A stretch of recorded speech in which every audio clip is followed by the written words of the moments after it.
உன்னை பார்க்கிறேன் ஒன்று கேட்கிறேன் நீ நாசிஸ்டா மேனுப்ளேஷன் கேஸ் லைட்டனிங் ஐசோலேஷன் எல்லாம் நீயும் தான் கொஞ்சம் செய்வியா அப்படிங்கிற மாதிரி நம்ம என்ன பண்ணுறது. இனிமேல் வந்து உங்கள் ஜாதகத்தை கொடுங்க, உங்கள் இதை கொடுங்க, உங்கள் அதை கொடுங்க அப்படின்லாம் கேட்குறதுக்கு முன்னாடி, கல்யாணத்துக்கு முன்னாடி நீங்கள் போய் வந்து ஒரு நாசிஸ்ட் இல்லைன்னு சொல்லிட்டு ஒரு டாக்டர்கிட்ட ஒரு சர்டிஃபிகேட் வாங்கிட்டு வாங்க, சைக்காலஜிஸ்ட் கிட்ட ஒரு சர்டிஃபிகேட் வாங்கிட்டு வாங்க. அப்போ தான் அவங்களை கல்யாணம் பண்ணுவோம் அப்படின்னு இனிமேல் வந்து ஃப்யூச்சரில் அப்படி தான் வரப்போகுதுன்னு நினைக்கிறேன். அந்த அளவுக்கு வந்து இருக்க வேண்டியது இருக்குது. அதனால் இந்த மாதிரி வந்து முறையாக நம்ம பார்த்தாலும் ஒரு ப்ரப்போஸ் பண்ண போகிறதா இருந்தாலும் டேட் போகிறதா இருந்தாலும் நீ முதல்ல நாசிஸ்டா அப்படின்னு சொல்லிட்டு நம்ம கேட்டுக்க வேண்டியதாக இருக்குது. என்ன கேட்டால் மட்டும் சொல்லிடவா போகிறாங்க? அதெல்லாம் வேறு கதை. எஸ். ஸோ இன்றைக்கி வந்து இந்த ஹிடன் பிஹேவியர், ரொம்ப சீக்ரெட்டான பிஹேவியர்ஸ்லாம் என்னென்ன அப்படிங்கிற அந்த நார்சிசிஸ்ட் ஓரியன்டாக அவர்கள் செய்யக்கூடிய பிஹேவியர் என்னென்ன அப்படிங்கிற விஷயத்தை பற்றி தான் இன்றைக்கி பார்க்குவோம். பார்த்துருமா? என்றா சார்?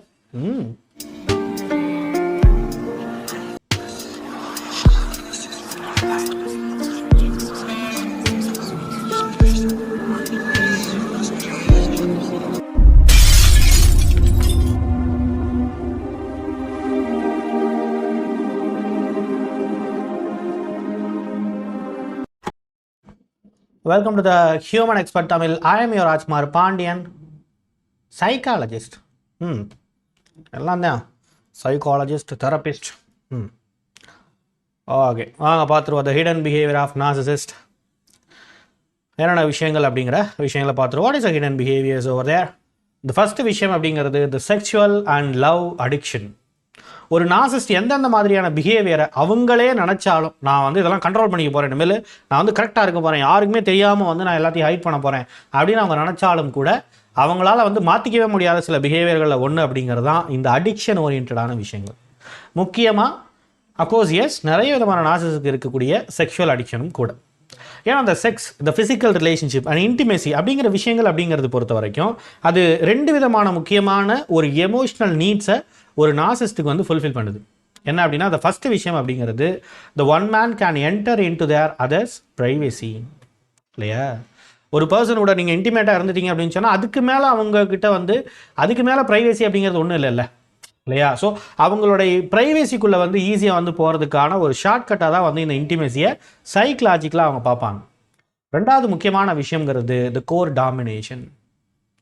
செக்ஷுவல் ஓரியன்டாக அவங்களோட ப்ரைவேசிக்கு போனதுக்கப்புறம் அவங்கள ஈஸியாக கண்ட்ரோல் பண்ணி, முக்கியமாக இந்த இன்டிமேசி ஓரியன்டான விஷயங்கள் பண்ணுறதே வந்து அவங்கள கண்ட்ரோல் பண்ணுறதுக்கு அவங்க கிட்டத்தட்ட ஆல்மோஸ்ட் 100% நம்மளுடைய கண்ட்ரோலில் வந்துருவாங்கல்ல அப்படிங்கிற ஒரு மிகப்பெரிய ஒரு எதிர்பார்ப்பு அப்படிங்கிறது தான் அந்த ஒரு எமோஷனல் நீட்ஸை ஃபுல்ஃபில் பண்ணுறதுனால தான் இந்த செக்ஷுவல் ஓரியன்டாக அவங்களுக்கு பயங்கரமான அடிக்ஷன் அப்படிங்கிறது இருக்கும். அப்புறம் லவ் அடிக்ஷன். இந்த லவ்ங்கிற கதை வந்து இவர்கள் அடுத்தவங்கள லவ் பண்ணுவாங்க, லவ் ஓரியன்டாக வந்து எல்லாத்தையும் யாரையாவது ஒருத்தவங்க லவ் பண்ணிகிட்டே இருப்பாங்கிற கதை இல்லை. அடுத்தவங்க தன்னை லவ் பண்ணணுங்கிற அந்த அட்மிரேஷனுக்காக, ஏன்னா அடுத்தவங்க நம்மளை பார்த்து அப்படியே அட்மையர் ஆகணும், ஒரு ஸ்பெஷலாக நம்ம வந்து ஃபீல் பண்ணணும் அவங்களோட லவ்னால அப்படிங்கிற ஒரு விஷயத்தில் வந்து அவங்க பயங்கர அடிக்டடாக இருப்பாங்க. ஸோ அதனால தான் இவங்க யாரையும் லவ் பண்ண மாட்டாங்க, ஆனால் அடுத்தவங்கள இவங்க லவ் பண்ண வைப்பாங்க.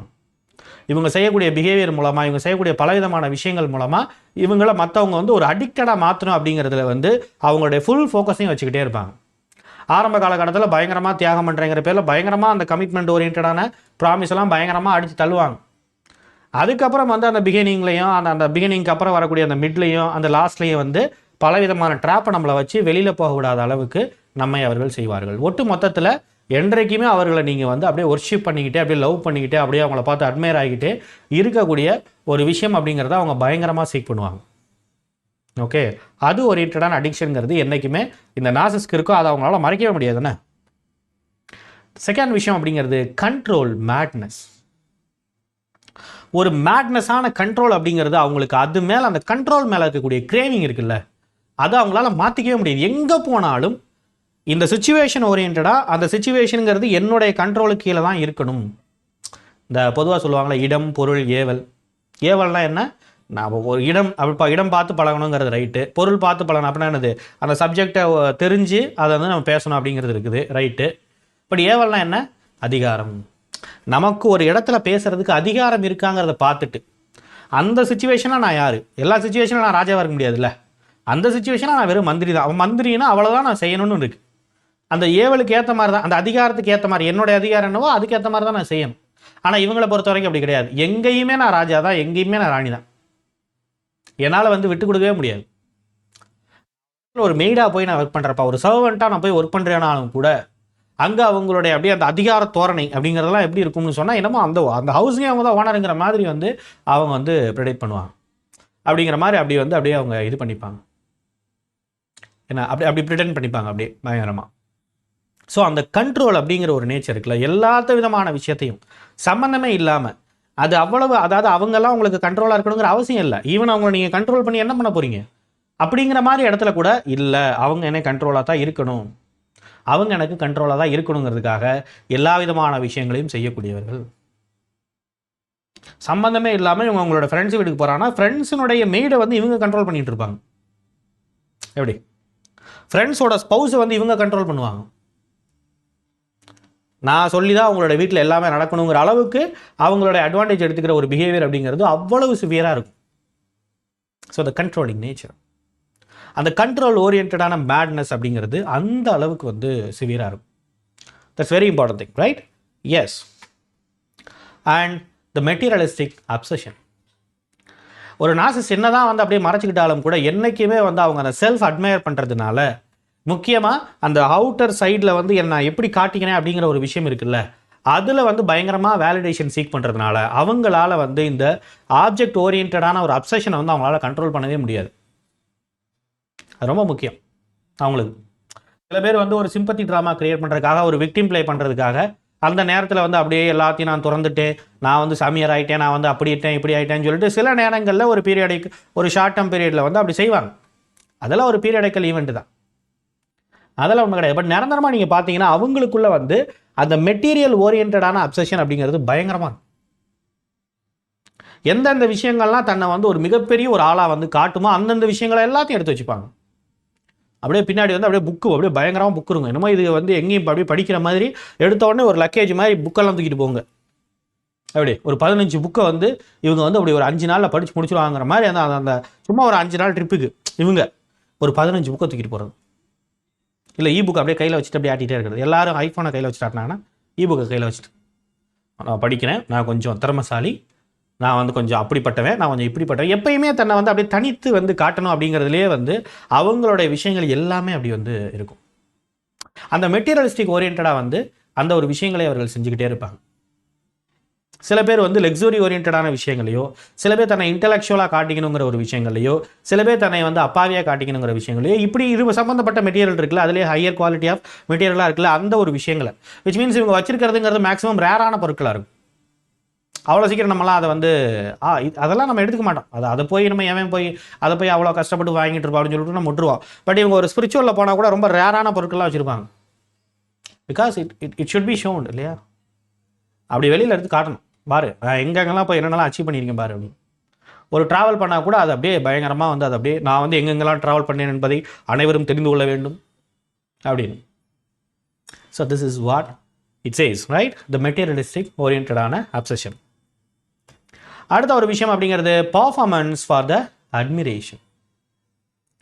இவர்களால் பர்ஃபார்ம் பண்ணாமல் இருக்கவே முடியாது. இவங்க எப்பயுமே என்னைக்காவது இப்போ நம்மளே வந்து என்ன பண்ணுவோம் அப்படின்னு சொன்னால், ரொம்ப வந்து எல்லாரும் நம்மளை ஜட்ஜ் பண்ணிகிட்டு இருக்காங்க அப்படி இருக்காங்க அனுப்புறாங்கன்னா, ஒரு கடத்துக்கு மேலே போ, நீ என்ன வேணாலும் ஜட்ஜ் பண்ணிக்க, ஆளை விடு, நீ என்னை கெட்டவன் ஜட்ஜ் பண்ண போகிற, நீ என்னமோ பண்ணிட்டு போ அப்படின்னு சொல்லிட்டு நம்ம மேக்ஸிமம் சில இடங்களில் நம்ம கொஞ்சம் இன்செக்யூராக ஃபீல் ஆகும்போது நம்ம கொஞ்சம் பர்ஃபார்ம் பண்ணுவோம். அஃப்கோர்ஸ் எஸ், நம்மகிட்டே அது இருக்கும். பர்ஃபார்ம் பண்ணுறதுனா என்ன, நம்மளை கொஞ்சம் அப்படி காட்டிக்கிறது இப்படி காட்டிக்கிறது அந்த மாதிரியான விஷயங்கள் அப்படிங்கிற அதெல்லாம் இருக்கும். பட் மேட்டர் ஓவர் ஹியர், இங்கே இவங்க வந்து எப்படிப்பட்டவங்கன்னா தன்னுடைய வாழ்க்கை ஒட்டு மொத்தத்தையும் பர்ஃபார்மன்ஸில் தான் ஓட்டுவாங்க. இவங்களால பர்ஃபார்ம் பண்ணாமல் இருக்க முடியாது. ஒரு இடத்துல வந்து அப்படியே வந்து பயங்கரமாக வந்து அப்படியே சிம்பத்தி கிரியேட் பண்ணுற மாதிரி ஒரு இடத்துல பர்ஃபார்ம் பண்ணுவாங்க, இன்னொரு இடத்துல தன்னை பெரிய ஆளாக காட்டிக்கணுங்கிறதுக்காக பர்ஃபார்ம் பண்ணுவாங்க, இன்னொரு இடத்துல மேனிபுலேட் பண்ணுங்கிறதுக்காக பர்ஃபார்ம் பண்ணுறாங்க. இவங்களுடைய ஒட்டுமொத்த ரொட்டீன் எடுத்து நீங்கள் பார்த்தீங்கன்னு வச்சுங்களேன், அது முழுக்க முழுக்க தேவையில்லாமல் இந்த அட்மிரேஷனுக்காக இருக்கக்கூடிய அந்த ஒரு பர்ஃபார்மன்ஸாக தான் இருக்குமே தவிர அதில் எந்த ப்ரொடக்டிவான விஷயங்களும் அவங்களுக்கு இருக்காது. எதுவுமே பண்ண மாட்டாங்க, ப்ரொடக்டிவாலாம் ஒன்றும் கிடையாது, முழுக்க முழுக்க பர்ஃபார்மன்ஸ் தான். அது அவங்களுக்கு அப்படி என்ன கிடைக்குதோ அப்படிங்கிற அளவுக்கு வந்து அது இருக்கும். நம்மளால் அதை புரிஞ்சிக்க முடியும். இதுக்கு போய் இவ்வளோ கதை அப்படின்னா அவங்களுக்கு அதுதான் ரொம்ப பெருசாக இருக்கும். அந்த அட்மிரேஷன், எல்லாரும் அப்படியே தன்னை பார்த்து அப்படியே அட்மையர் ஆகணும் அப்படிங்கிறதுக்காக, அந்த ஒட்டுமொத்த சுச்சுவேஷனில் எல்லாரும் என்னையவே நினச்சிக்கிட்டு இருக்கணும் அப்படிங்கிறதுக்காக இவங்க பண்ணக்கூடிய பர்ஃபார்மன்ஸ் எல்லாமே வந்து டாப் நாச் அப்படி இருக்கும். ஸோ இதுதான் வந்து நார்சிசிஸ்ட் தன்னை வந்து கண்ட்ரோல் பண்ணிக்க முடியாத சில பிஹேவியர்ஸ். இந்த பிஹேவியரை பொறுத்த வரைக்கும் ரொம்ப டீப்பாக இருந்தது அப்படின்னு சொன்னால் அவங்க நார்சிசிஸ்ட் அப்படிங்கிறது ரொம்ப தாராளமாகவே நம்ம சொல்லலாம். ஓகே, அப்படி நம்ம பொதுவாக எடுத்தோன்னா நம்ம ஜட்மெண்ட்டில் போயிட வேண்டாம். பட் மேட்டர் ஓவர் ஹியர் இந்த மாதிரியான ட்ரேட்ஸ் அப்படிங்கிறது நார்சிசிஸ்ட்க்கு இருக்கிறதுக்கு வாய்ப்புகள் அதிகம். Okay, what is a healing pathway? ஒருவேளை அந்த மாதிரியான ஆட்கள்கிட்ட நம்ம மாட்டிக்கிறோம் அப்படின்னு சொன்னால் இந்த ஃபர்ஸ்ட் விஷயம் we need to understand one thing. முதல்ல நம்ம தெரிஞ்சிக்க வேண்டியது ஏன்னா, எடுத்தோடனே வந்து கடவுள் உள்ளமே கருணை இல்லமேங்கிற கதையெல்லாம் இருக்கக்கூடாது. ஏன்னா நம்மளுடைய உள்ளம் தானே போய் கருணை தானே அவர்களுக்கு செய்யக்கூடிய வழிபாடு. அதனால் வந்து அவங்கள போய் நம்ம ரெஸ்கியூ பண்ணுறோம், அவங்கள போய் நான் சேஞ்ச் பண்ண போகிறேன், அவங்கள போய் நான் மாற்ற போகிறேன், என்னுடைய அன்புனால் நான் மாற்ற போகிறேன், இல்லை என்னுடைய ஒரு என்னுடைய முக்கியமான என்னுடைய கான்ட்ரிபியூஷன் எல்லாத்தையும் போட்டு அவங்களுடைய பர்ஃபார்மன்ஸ் அப்படியே வந்து நான் வந்து செட்டில் பண்ண போகிறேன், அவங்களுக்கு தேவையானது தானே, அதுக்காக தானே அவ்வளோ அலைஞ்சிக்கிட்டு இருக்காங்க, அவங்களுக்கு ஃபுல் அட்டென்ஷனை நான் கொடுக்க போகிறேன். அப்படி அட்டென்ஷனை கொடுத்துட்டு அவங்களுடைய அந்த சம்மந்தப்பட்ட இந்த மாதிரியான பிரச்சனைகள்லாம் தீருமே அப்படின்னு நீங்கள் நினச்சிங்கன்னா அது கண்டிப்பாக முடியவே முடியாது. ஏன்னா இவங்களுடைய நீட்ஸை இந்த உலகத்தில் கூடிய எந்த விஷயத்தாலையும் வந்து தீர்க்க முடியாது.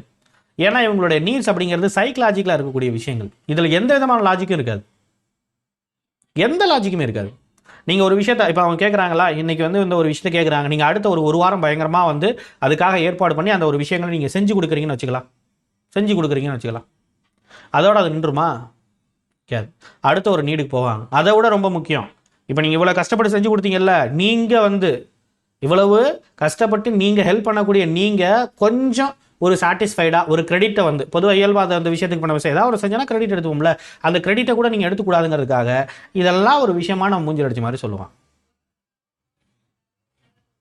நமக்கு அதுலேயே வந்து இதாகிடும். ஆனால் அப்போ கூட அவங்க என்ன நினைப்பாங்கன்னா, நான் அவனை இன்சல்ட் பண்ணதுக்கப்புறமும் எனக்கு தேவையான விஷயங்களை நீ செஞ்சு கொடுக்கணும் அப்படிங்கிற அளவுக்கு அவர்கள் போவாங்க.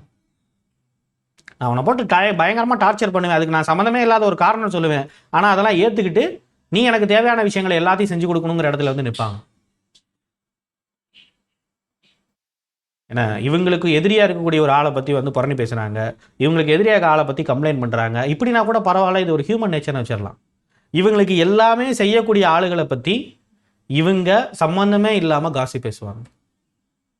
நம்ம கண்ணால் பார்ப்போம், இப்போ அவ்வளோ ஹெல்ப் பண்ணியிருக்காங்களே இவங்களுக்கு, இதெல்லாம் சும்மா அவங்க வேற ஒரு இன்டென்ஷனுக்காக பண்ணுறாங்க, அவங்க அப்படிப்பட்டவங்க இப்படிப்பட்டவங்கன்ட்டு இவர்களால் அடுத்தவங்களுக்கு கொடுக்கக்கூடிய கிரெடிட்ஸை வந்து ஏற்றுக்க முடியாது. ஈவன் இவங்களுக்கு ஏதாவது நல்ல விஷயம் செஞ்சு அந்த கிரெடிட் எடுத்துக்கணும் கூட அதை அவங்களால ஏற்றுக்கவே முடியாது, அதை வந்து தட்டி கழிக்கணும்னு தான் பார்ப்பாங்க. ஏன்னா this is what they are unchangeable. இது ஒரு டிஸார்டர். நம்ம அவங்கள ரெஸ்கியூ பண்ணுறதுனாலையோ, அவங்களுக்கு அட்டென்ஷன் கொடுக்குறனாலையோ, அவங்களுக்கு அன்பு கொடுக்குறனாலையோ, எந்த விதமான விஷயங்கள் கொடுக்கறதுனாலையோ இது மாறப்போவது கிடையாது. இது மாறப்போறதே கிடையாது. அவர்கள் மாறப்போவதே கிடையாது. ஒரு நார்சிசிஸ்ட் மாறுறதுக்கு எந்த விதமான சான்ஸும் கிடையாது.